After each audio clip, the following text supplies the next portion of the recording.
In terms of sound editing, you can imagine a strip of images in one position, and right below that, a strip of sound which is dialogue, and that exists on its own track, so to speak.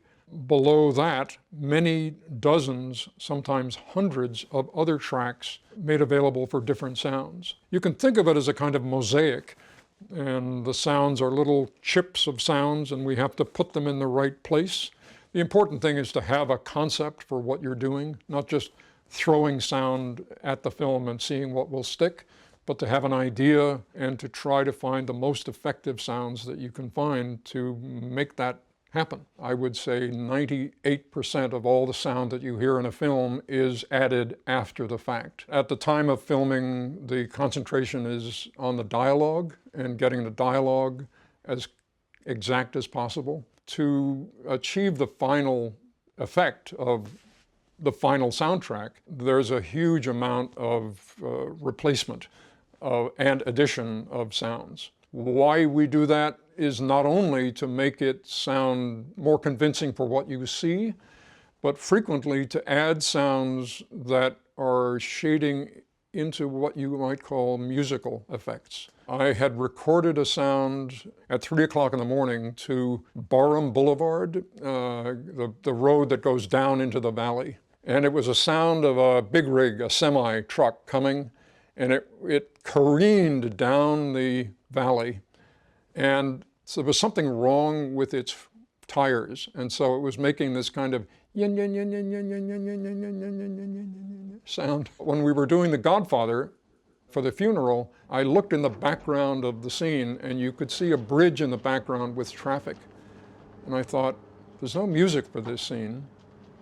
And there's not really any dialogue here. So I'm going to dig that sound out, the Barham Boulevard sound, and put it in the background of this scene. The only sounds you really hear are this way far in the distant sound of this kind of singing truck sound.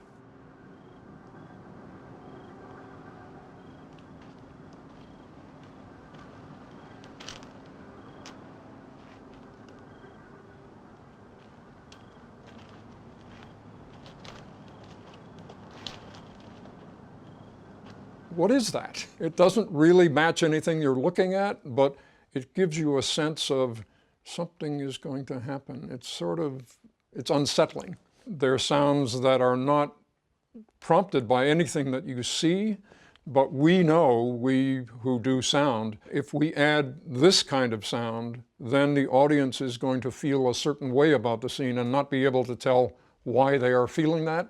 I was at a party that Francis had held, Marty Sheen's birthday, and Francis had gotten a helicopter in to take Marty to a baseball game. In the middle of the party, I suddenly heard this sound, which was,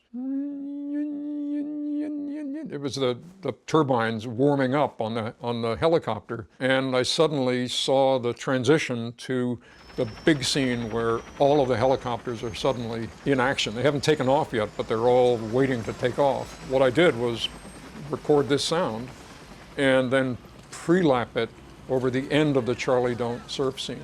All right, take a gunship back to the division. Lance, go with Mike, let him pick out a board for you, and bring me my Yater spoon, the 8.6. I don't know, sir. What is it, soldier? Well, I mean, it's pretty hairy in there. It's Charlie's point. Charlie Don't Surf!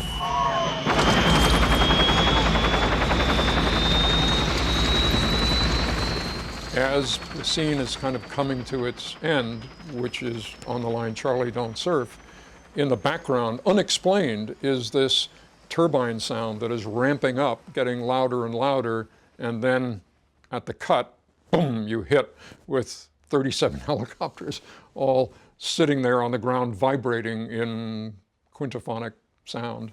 We live for these moments where some mystical, magical concoction of sounds that don't really make any sense when you look at it normally actually congeal into something that not only for the scene, but for that scene in the large scope of the picture is unusual and yet effective at the same time.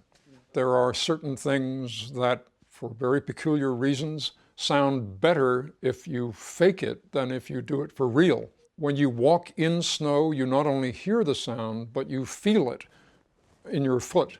And so what we think is a sound is actually a combination of two senses, a tactile sense and an auditory sense. Cornstarch sounds better than, it sounds more like snow than snow does. For science fiction films, it's another thing. What does the sound of a jet motorcycle sound like in THX 1138? I thought, well, it's kind of high-pitched, maybe. I think it's kind of angry and distorted. I'm going to get all 6 women who are working at Zoetrope at the time, come with me into the bathroom. So here I was with 6 women in the bathroom, and I said, I want you to scream as loud as you can. And I deliberately turned the record so that it would distort when they did scream. And then I took that sound and used it as the sound of the motor.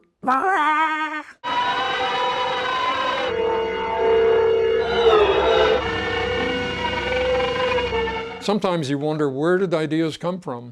Why screaming women? I don't know. It appears to be correct, and then you try it, and it kind of looks like it's the right sound.